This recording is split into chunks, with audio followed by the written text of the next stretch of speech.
یہ ریئلٹی ہے، یہ عبادت، یہ نفس کو اپنے کنٹرول کر کر خدا کی بارگاہ میں جو شخص حقیقی خدا سے محبت کرتا ہے اسے بتانے کی ضرورت نہیں ہوتی کہ نماز کا وقت ہو گیا ہے. خود جوانوں کو میں زیادہ بہتر مثال دیتا ہوں، ان کو زیادہ سمجھ میں آئے گی. جو کسی کا عاشق ہوتا ہے وہ انتظار نہیں کرتا کہ میرا معشوق دروازہ کب کھولے گا، وہ اس کے دروازہ کھلنے سے پہلے اس کے دروازے کے باہر کھڑا ہوتا ہے.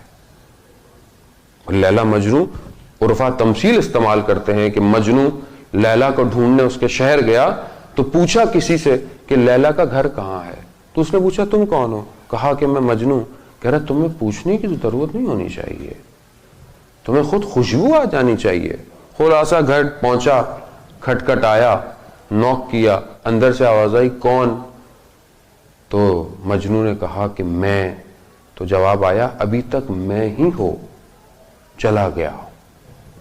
پھر کئی سال بعد واپس آیا، پھر کھٹکھٹایا کون؟ کہا تم. یعنی اپنے آپ کو فنا کر دیا. بلے شاہ کہتے ہیں کہ میں نہیں تو ہوویں، میں چلنا راہواں تو ہوویں، میں بولا گلنا تو ہوویں، میں نہیں تو ہوویں. یعنی اپنے آپ کو فنا کرنا پڑے گا. کربلا فنا کا درس ہے عزیزان محترم. کربلا کوئی ایکٹیویٹی نہیں ہے کہ we can gather and talk it and left. ہمیں اپنے آپ کو تبدیل کرنا ہے. کربلا نے، امام حسین نے پوری دنیا کو تبدیل کر لیا آپ کے سامنے. دیکھیں آپ، ہر کسی کے عشق کا کعبہ اس ٹائم کربلا ہے. عشق کا کعبہ کربلا ہے. امام حسین نے وہ کام کیا. ایک شخص شیخ مفید سے یا بہت بڑے علماء سے دونوں میں سے کسی ایک سے واقعہ نقل کرتا ہے کہ میں یہ سوچ رہا تھا کوفہ میں کھڑے ہو کے، واقعہ آپ کا سنا ہوا ہے، کہ میں سوچ رہا تھا کہ آخر امام حسین علیہ السلام نے کیا کام کیا ہے کہ روایتوں میں ہے کہ جو ایک قدم بڑھائے گا اس کے اتنے گناہ معاف ہو جائیں گے، اتنے اس کو مستحب حج کا ثواب مل جائے گا. تو کہتا ہے میری سمجھ میں نہیں آ رہا تھا، میں اسی کشمکش میں کھڑا ہوا تھا.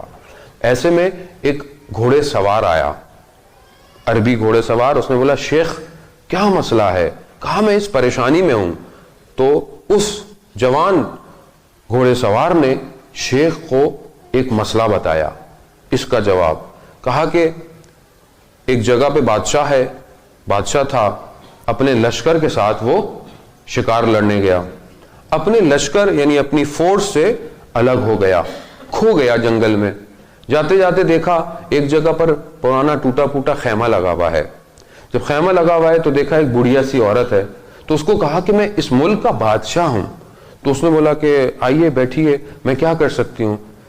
تو اس نے کہا کہ میرا بیٹا آ جائے تو ہم آپ کی خدمت کرتے ہیں، لیکن بہرحال میرے پاس اس ٹائم اور تو کچھ نہیں ہے، جو کچھ ہے میں آپ کی. تو اس کے پاس صرف ایک دمبا تھا، یعنی ایک گوٹ تھی، اس کو قربان کیا اور اپنے بادشاہ کی خدمت میں پیش کر دیا. تھوڑی دیر میں بادشاہ کا لشکر جو ہے وہ پہنچ گیا، بادشاہ کو لے کے جانے لگے. بادشاہ نے کہا اس بڑھیا کو بھی دربار لے کے چلو. غور سے سنیے گا. دربار لے کے گئے. اپنے جو وزراء تھے دربار میں ان سے پوچھا کہ میں اس کے پاس گیا، اس نے یہ مجھے خدمت کی، تو اب اس کو میں کیا انعام دوں؟ کسی نے بولا 100 بھیڑیں دے دیں، 100 گوٹ دے دیں. نہیں یہ کم ہے. کہا اونٹ دے دیں، یہ دے دیں، زمینیں دے دیں. کہا نہیں یہ بھی کم ہے. بات چلتے چلتے یہاں تک آئی کہ اپنی آدھی مملکت یعنی اپنا آدھا ملک اس کو دے دیں. تو بادشاہ کہتا ہے نہیں یہ بھی کم ہے. تو پھر کسی نے کہا کہ پھر بادشاہ سلامت تو پوری حکومت دیں گے کیا؟ کہا یہ بھی کم ہے. کہا کیسے؟ کیسے؟ جب میں اس کے پاس گیا تھا تو میں بادشاہ تھا، یہ رعایا تھی. اب رعایا کے پاس جو کچھ تھا اس نے دے دیا. میں بادشاہ ہوں، میرے پاس جو کچھ ہے پھر بھی میں اس کے مقابلے میں نہیں آ سکتا، مجھے اس کا شکریہ ادا کرنا پڑے گا. تو اس جوان نے کہا اے شیخ، امام حسین کے پاس 18 سال کا جوان تھا، اللہ کو دے دیا. 6 ماہ کا بچہ تھا، اللہ کو دے دیا. کڑیل جوان بھائی تھا، اللہ کو دے دیا. جو کچھ حسین کے پاس تھا حسین نے اللہ کو دے دیا. اب اللہ کے پاس پوری خدائی میں جو کچھ ہے وہ حسین کا ہے. عزیزان احمد